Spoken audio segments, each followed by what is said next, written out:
देखनी है जम्मू कश्मीर से हमारा ये खास शो, जिसमें हर रोज बड़े अहम विषय को लेकर हम बात करते हैं। और आज भी हर रोज की तरह जो है बात होगी जम्मू कश्मीर को लेकर और खासतौर पर जम्मू प्रोविंस को लेकर, क्योंकि हमने देखा पिछले कुछ दिनों से लोगों में थोड़ा रोष दिखा है। वो रोष कुछ एक ऐसे डिसीजंस को लेकर दिखा जिसके कारण कहीं ना कहीं नुकसान लोगों को लग रहा है कि उनका होगा।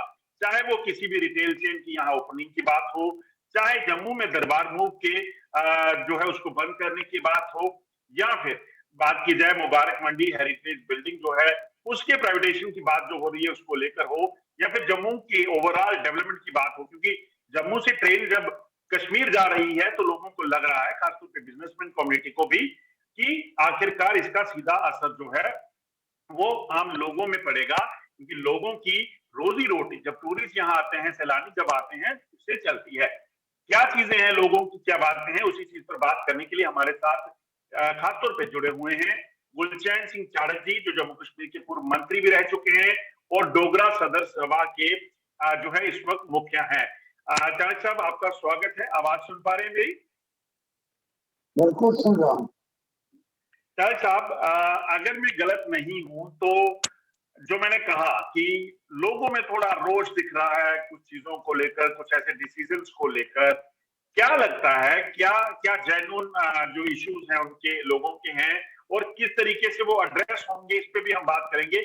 मतलब लोगों में क्या किस चीज की इस वक्त चिंता है? खासतौर पे सबसे पहले जो ऐतिहासिक एक दरबार मूव हुआ करता था, जो लगभग जो कहा जाए कि वो अब नाम मात्र रह जाएगा, वो उसको लेकर लोगों में क्यों रोष है? क्योंकि गवर्नर साहब के, लेफ्टिनेंट गवर्नर के जो बयान है उनको हम सुने तो उन्होंने कहा करोड़ों रुपए का इसमें नेक्सस था, घपला होता था, जिसे अब बंद कर दिया है। देखिए अजय जी, आपने तीनों इश्यूज बड़े इंपॉर्टेंट उठाए। बात यह है कि जब ये स्टेट डिमोट हुई और डिमोशन के बाद यूटी बना दिया गया, ऐसी तारीखी, ऐसी ऐतिहासिक रियासत को जिसका मुकाबला किसी के साथ नहीं किया जा सकता, ना भारतवर्ष के अंदर और ना पूरी दुनिया के अंदर, ऐसी अद्भुत रियासत है और ऐसी विशाल रियासत, और ऐसी रियासत को डिमोट करके यूटी बना दिया गया। ये गले से बात नहीं उतर रही थी उस वक्त भी। और मैंने भी डोगरा सदर सभा के प्लेटफॉर्म से, बाकी मुद्दे जी भी मेरे साथ थे सारे, हमने कहा कि ये बहुत बड़ा शाख हमें पहुंचा है। तो हमें विश्वास दिलाया गया। होम मिनिस्टर जी ने एक पार्लियामेंट के अंदर कहा, प्रधानमंत्री जी का स्टेटमेंट आया कि नहीं, ये डिमोशन हमेशा के लिए नहीं है, ये जम्मू कश्मीर के अंदर शांति बहाल करने के लिए है ताकि यहाँ तरक्की हो सके। और हमने कहा कि अगर ये बात है तो ये कड़वा घूंट हम पी लेते हैं, बर्दाश्त कर लेते हैं, लेकिन यहाँ पर सारे इंतजाम करने के बाद जो ऑपरेशन आप करना चाहते हो पेशेंट को ठीक करने के बाद, प्लीज उसको पुरानी हालत में ले आइए। इस विश्वास के साथ हमने माना। अब जो आप जैसे आपने कहा कि जम्मू के अंदर एक बड़ी हलचल है, बड़ी तकलीफ हो रही है, उनके लिए ये तीनों बातें बड़ी इंपॉर्टेंट हैं जो आपने कही। एक बात यह है कि बड़ी दरीना मांग थी कि आज से सैकड़ों साल पहले जब हालात उस किस्म के थे तो ये दरबार, जब महाराजाओं का दरबार होता था, ये मूव करता था जिस पर सैकड़ों करोड़ रुपया हर साल गड्ढे में जाता है। हमने कहा था, बड़ी देर से डोगरा संस्था का संघर्ष चल रहा था कि ये प्रथा बंद करो, जम्मू में फंक्शन करने दो, 12 महीने लोगों को सरकार मिले, और कश्मीर के अंदर भी करने दो। मुश्किल वक्त में वहां ये ब्यूरोक्रेट्स भी रहे और सियासतदान भी रहे, गवर्नर्स भी रहे और चीफ मिनिस्टर्स भी रहे। और ये बड़ी अच्छी बात हुई कि कुछ देर पहले गवर्नमेंट ने ये फैसला कर दिया, जिसका हमने स्वागत भी किया। अब जम्मू में अगर कोई ब्यूरोक्रेट, कोई सियासतदान ऐसे कहता है या कोई ऐसा बिजनेसमैन कहता है, उसके पीछे कोई साजिश है कि ये मूव रहना चाहिए, इसलिए वो कोई मतलब नहीं इसको डिस्टर्ब करने का। ये सेक्रेट दोनों जगह 12 महीने फंक्शन करना ही चाहिए। अब दूसरी बात आपने जो कही है, हाँ नहीं, इसके बारे में एक और बात करना चाहता हूँ। जो दोस्त आज कह रहे हैं कि नहीं जी इसको मूव करने दो, उनको पता नहीं कि गाँवों में क्या हो रहा है। रूरल एरिया में लोग क्या रहे, किसका मकान कश्मीर के अंदर है, जिनको 6 महीने भी गवर्नमेंट नहीं मिलती, आज उनको इस बात का गुस्सा आ रहा है, वो बर्दाश्त नहीं कर पा रहे। ये मैं सबको कहना चाहता हूँ, चाहे कोई बिजनेसमैन है, चाहे कोई सियासतदान है, चाहे ब्यूरोक्रेट है, कि दरबार को मूव की बात आप ना करो। दूसरी बात आपने हेरिटेज की कही, बिल्कुल ठीक, आपने नब्ज पर हाथ रखा। ये भी पहले एक बड़ा मैं पहले वाइड आपको टोकना, चले साहब, आपको टोकना चाहूंगा। आपको क्या लगता है कि दरबार मूव जो है अगर बंद हो जाता है, इसका ये नुकसान आम लोगों को होगा? क्योंकि देखिए, ये खाली इस चीज को लेकर नहीं है कि खाली लोग वहां से यहाँ और यहाँ से वहां जाते हैं, मगर इसका एक हिस्टोरिक इंपॉर्टेंस भी है। कल्चरल एक्सचेंजेस जो है वो होते हैं। कहीं ना कहीं जब कश्मीर से लोग जम्मू आते हैं, जम्मू से कश्मीर जाते हैं, तो एक रेवेन्यू जनरेशन भी होता है, क्योंकि वो लोग वहां शॉपिंग करते हैं, रहते हैं, किसी न किसी तरीके से रोजगार पैदा होता है। मुझे बताओ अजय जी, मैं आपसे पूछना चाहता हूँ कि आप भी सन ऑफ द साइल हैं, जम्मू के, हमारे गांवों के, रूरल एरियाज के, हमारे दूर दराज के लोगों के, हमें कठुआ डिस्ट्रिक्ट से, उधमपुर से, इधर से कितने लोग कश्मीर जाते हैं। आप कश्मीर की ही बात करते हैं, यही तो दुख है। मैं सिर्फ दरबार बात मूव की ये बात कर रहा नहीं, बात यह है कि जम्मू के लोग कहाँ जाकर बैठेंगे। कश्मीर के भाइयों की यहाँ हर एक की दूसरा दूसरा घर यहाँ जम्मू में है, लेकिन हूँ जम्मू जी। के लोगों की एक को बता दीजिए जिसका मकान कश्मीर के अंदर है, जो सुरक्षित है। जो मुलाजिम आपके जाते हैं जम्मू से, वो जेल की तरह 20-22 होटल किराए पर ले यहाँ बंद किए जाते हैं, और बसें जाकर ले आती हैं, सेक्रेटरी से वापस ले जाती हैं, वहां छोड़ती हैं, वो पूरा जेल में रहते हैं। ये क्या तरीका है जम्मू के लोगों को मारने का? इसलिए बिल्कुल गलत है ये। और यहाँ दूसरी बात, जो हमारे व्यापारी भाई को कहते हैं कश्मीरी, कश्मीरी यहाँ ही आएंगे आपके पास, क्योंकि उनका दूसरा घर यहाँ पर है। उनके बच्चे यहाँ यूनिवर्सिटी कॉलेज में ऑलरेडी पढ़ रहे हैं, क्योंकि वहाँ हालात ठीक नहीं है। इसलिए इसलिए एक बात पक्की है कि ये सेक्रेटरीट का मूव बंद होना, पूरे जम्मू कश्मीर के अंदर लोगों को 12 महीने गवर्नमेंट मिलेगी। इसलिए ये एक बहुत अच्छा कदम है। मोदी जी को भी और होम मिनिस्टर ऑफ इंडिया को भी, सबको अप्रिशिएट कर रहे हैं। आज चले जाओ गाँवों में, अभी पिछला बंद यहाँ पर हुआ और उसमें एक दफा ये कहा गया कि सेक्रेटरी मूव रहना चाहिए ताकि दुकानें चले, और लोगों के अंदर इतना गुस्सा था देहात के अंदर कि हमारा कोई नहीं सोचता, हम कहाँ जाएंगे, हमारे लिए गवर्नमेंट ही कोई नहीं। और आज दरबार नहीं है, जिसका काम जो कश्मीर का है उसका काम अपने सेक्रेटरीट के अंदर होगा, यहाँ का यहाँ होगा, कोई प्रॉब्लम ही नहीं होगी। और मिलिटेंसी की वजह से ये लोग नहीं जा भी सकते, वो अपना अपना काम तो जो करेंगे। लोग, चारे साहब, जो लोग ये सियासत कर रहे हैं, या जो लोग ये कह रहे हैं कि भाई दरबार मूव बंद होने से यहाँ बिजनेस खत्म होगा, लोगों को असर डलेगा, वो कौन लोग हैं और क्यों कह रहे हैं? देखिए, लोग सिर्फ, मुझे लगता है ये भी कोई साजिश है उन लोगों की, जो लोग इस स्टेट को पूरी तरह से, इसकी अच्छी फंक्शनिंग हो, सुचारू ढंग से गवर्नमेंट चले, जो नहीं चाहते, जिनको तकलीफ हो रही है। बाकी और कोई ऐसी बात नहीं है। आप चलिए, निकलिए बाहर, लोगों को इंटरव्यू करिए, आप करते भी हैं, आप जाते भी हैं लोगों के बीच, वो इतने खुश हैं कि पहली दफा उन्हें महसूस हो रहा है कि हमारी भी गवर्नमेंट कोई है। क्योंकि कश्मीर को जा, मुझे बताओ, आज जम्मू का आदमी वहां पर जाएगा, कौन सी जगह है यहाँ ठहरेगा, है ही नहीं। और ये बिजनेसमैन भी गलती पर हैं।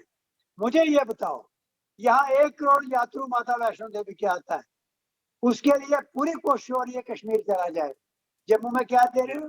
आपने हेरिटेज की बात की है, जिस दिन ये मुबारक मंडी के अंदर आर्काइव रिपोजिटरी ठीक चलना शुरू हो जाए, दुनिया भर के स्कॉलर आना शुरू हो जाएंगे, स्कॉलर यहाँ पर होंगे, प्रोफेसर होंगे, वाइस चांसलर होंगे, और ये स्कॉलर जो रिसर्च करने आते हैं, वो कितनी तादाद में, हजारों की तादाद में पहले आते थे, यहाँ आएंगे, जम्मू में ही रहेंगे।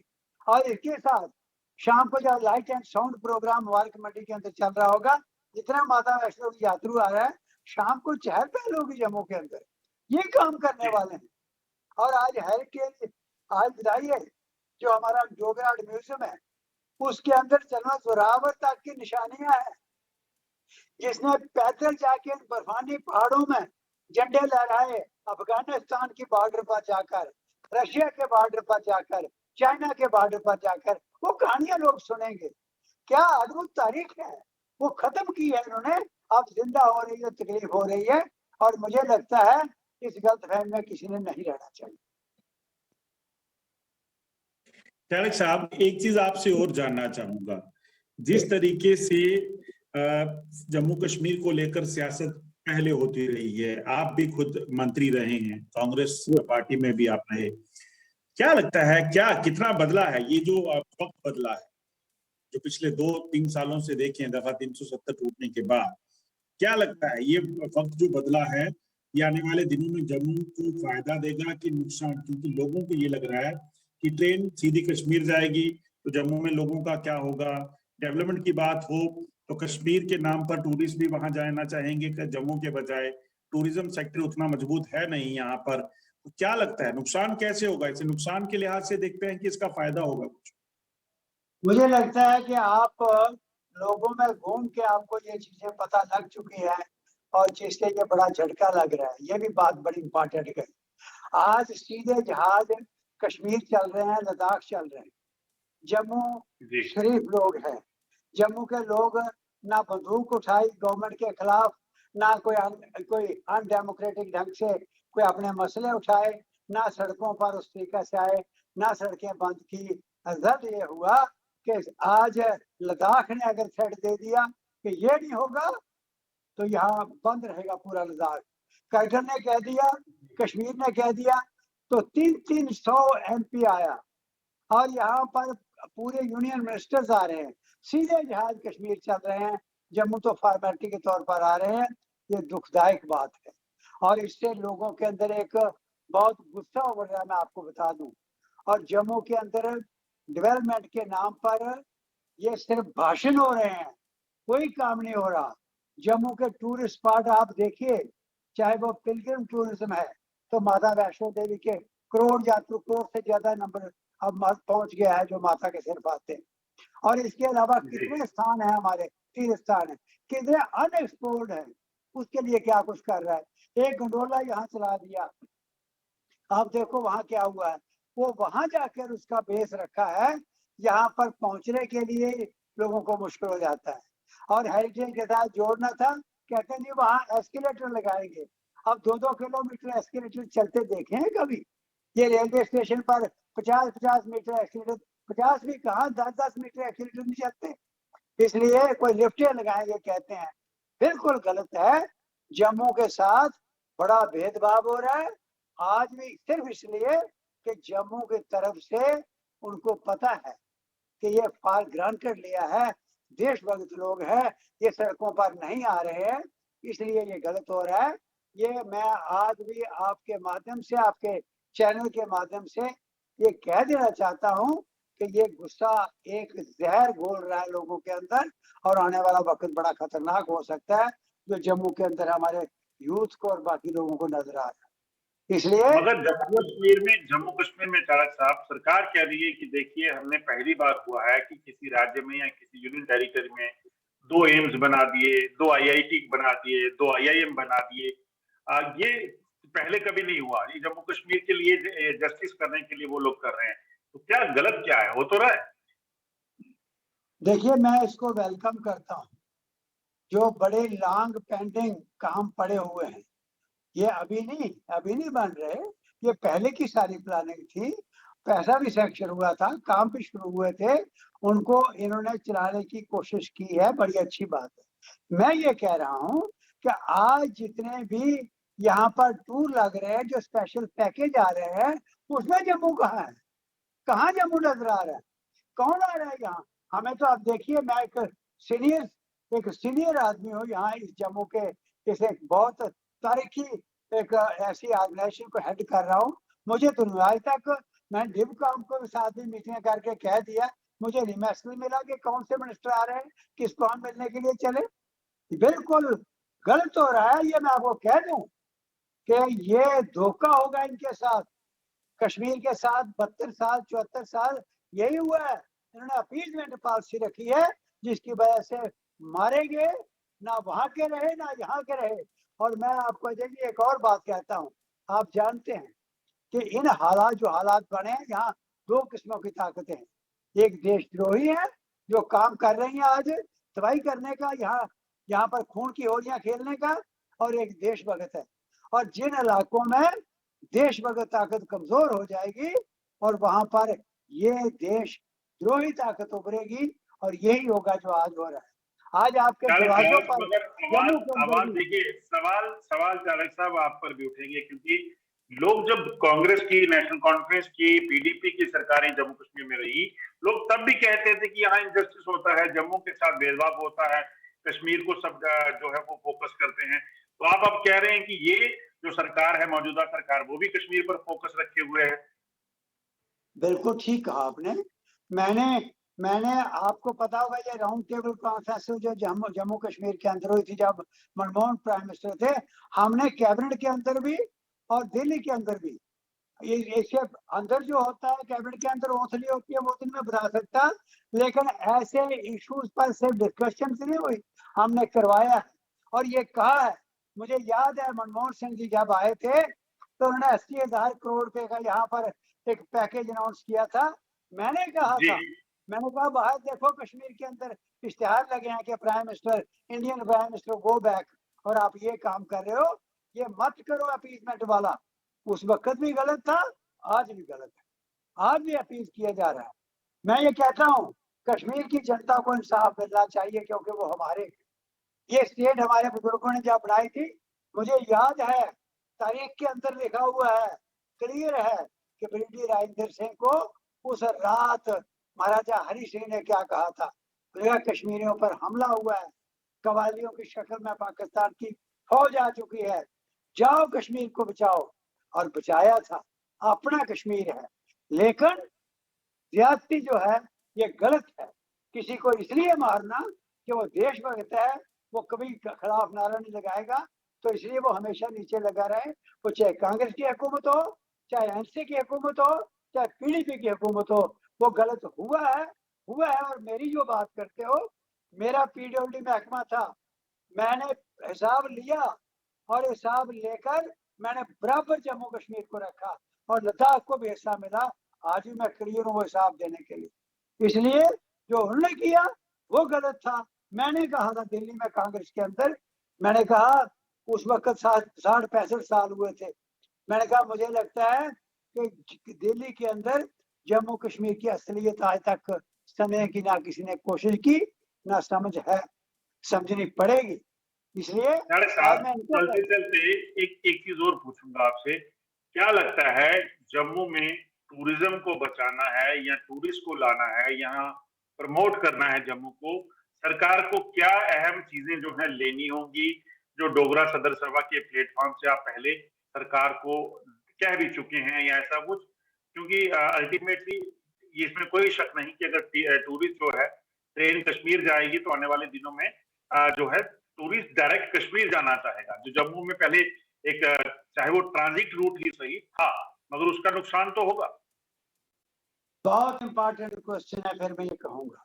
देखिए टूरिज्म जो है कितने किस्म का होता है। एक पिलग्रिम्स टूरिज्म है, हमारे पास ऐसे तीर्थ स्थान है, एक सिर्फ हमारी माता सिर्फ 1 करोड़ से ज्यादा यात्रियों को यहाँ उन टूरिस्ट को बुला रही है जो पिलग्रिम्स बन के आ रहे हैं। शिव खोड़ी है, बाबा अमरनाथ है, बाबा बुढ़ा अमरनाथ है, यहाँ पर प्रमंडल उत्तर बहनी है, और यहाँ पर ये पिलग्रिम टूरिज्म है। ये जितने जितने ये तीर्थ स्थान आते हैं, जय मासूद महादेव हो, अब मैं कितने किरमिशी मानसर के वहां के मंदिर हूँ, ये सब पिलग्रिम टूरिज्म है। ये क्या कहते हैं इसका, क्या कहते हैं इसका, नगाली साहब हो, या ये सारे जो मुस्लिम हिंदू सिखों के पिलग्रिम ये स्थान हैं, इनकी अगर पूरी डेवलप करें और इनकी कनेक्टिविटी ठीक हो, तो यहाँ पर ये टूरिज्म पूरे जम्मू नहीं, जम्मू कश्मीर को रोजी देगा। और इसके साथ दूसरा टूरिज्म है हेरिटेज टूरिज्म, उसमें मुबारक मंडी सबसे बड़ा टूरिस्ट डेस्टिनेशन है। और जब ये मुबारक मंडी फंक्शन प्रॉपर करना शुरू कर दे और इसके अंदर जो सामान है चाहे वो आर्काइव्स है, चाहे म्यूजियम है, सब फंक्शनल हो जाएं। और मैं ये आपको कहता हूँ कि टूरिस्ट बाहर निकलेगा ही नहीं। जम्मू शहर खुद एक हेरिटेज है, हेरिटेज सिटी है। जाम्बू लोचन ने वो शेर बकरी की कहानियां यहाँ सुना दो कि किन कदरों पर ये शहर बसा है, लोग बैठ के सुनेंगे। और इसके साथ साथ हेरिटेज टूरिज्म है, यहाँ के फोर्ट्स हैं, जियोपोता से लेकर यहाँ महाराज गुलाब सिंह को रंजीत सिंह ने राय तिलक दिया, वो कहानी भी अद्भुत है। कैसे रियासत बनी और यहाँ के किले जो हैं ये देखने वाले हैं, इनको प्रिजर्व करने की जरूरत है। और तीसरा टूरिज्म जो है वो है कल्चरल टूरिज्म। कल्चरल टूरिज्म में अब जम्मू फेस्टिवल स्टार्ट हुआ था, आपको अजय याद होगा, जब जम्मू फेस्टिवल पूरे जोरों पर था, रघुनाथ मंदिर के सामने बाजार के अंदर एक ये कुंड चल रहा होता था, भांगड़े चल रहे होते थे, वारक मंडी के अंदर डोगरी डिशेस का खाने चल रहे होते। ये कल्चर टूरिज्म था। शहीदों के स्मारक हैं, वहां पर लोग जाते थे, प्रोग्राम हो रहे थे, उनकी गाथाएं सुनते थे। वो कल्चर टूरिज्म यहाँ पर बढ़ावा दिया जा सकता है। अगला है लेजर टूरिज्म। लेजर टूरिज्म में आपका जितनी झीलें हैं, आप देखिए मानसरोवर, सुनिसार, तारीखी झीलें हैं, आज उनकी क्या हालत है, बिल्कुल इग्नोर की जा रही है। और मुझे याद है जब पीडब्ल्यूडी मेरे पास था, प्रमंडल, उत्तरवाहिनी और यहाँ सड़कें निकाल के नाबार्ड के जरिया मैंने कटरा के साथ इनको जोड़ने की कोशिश की थी, सुरईसर और मानसर को, ताकि एक सर्कल बन जाए। और ये लेजर टूरिज्म में सारा आता है ये। और अगर आप हेलीकॉप्टर पर जाके, जो मैं देखता था, देखो इन डोडा के पहाड़ों, पोधमपुर के, पुंछ रजौरी के पहाड़ों में जाकर ऊपर से देखो, नीले पानी की ऐसी झीलें देखने को मिलेंगी जो अनएक्सप्लोर्ड है, वहां पर कुछ किया ही नहीं। इसलिए एक टूरिज्म ये है। एक टूरिज्म है एडवेंचर टूरिज्म। एडवेंचर टूरिज्म में राफ्टिंग का चुनाव के अंदर जो पूरी तरह से काम हो सकता था, नहीं हो रहा है। आपका सलाल प्रोजेक्ट बना है, वहां राफ्टिंग हो सकती थी। आपका ये ट्रेन डैम का बना है, यहाँ राफ्टिंग का हो सकता है वो। और इसके साथ साथ ट्रैकिंग का, ट्रैकिंग के लिए ये सारे पहाड़ पड़े हुए हैं। और हो क्या रहा है, मुझे मसले काफी है, माफी चाहूंगा क्योंकि समय की कमी है, समय की कमी है। मैं जानता हूँ आपके पास भंडार है इन सभी चीजों का, क्योंकि आपको खुद इन चीजों का एक्सपीरियंस है। इस चर्चा को फिर किसी दिन हम जारी रखेंगे, मगर बहुत बहुत शुक्रिया आप हमारे साथ जुड़े इस शो में। और हम जानते हैं कि क्योंकि जम्मू कश्मीर में लोग इन चीजों को, कुछ फैसलों को लेकर, चाहे वो दरबार मूव का हो, चाहे वो ट्रेन के कश्मीर पहुंचने के बाद यहाँ के हालात का हो, इन चीजों को लेकर, मुबारक मंडी की प्राइवेटाइजेशन का हो, इन चीजों को लेकर सवाल उठा रहे थे। मगर आपने विस्तार से सुना कि क्या चीजें कैसे फायदा और नुकसान दे सकती है। सरकार इस पे ज्यादा बेहतर जो है वो फैसला ले भी सकती है, और सरकार को लोगों के बारे में भी जरूर सोचना होगा। आज के शो में बस इतना ही। कल तक के लिए हमें दीजिए इजाजत। नमस्कार।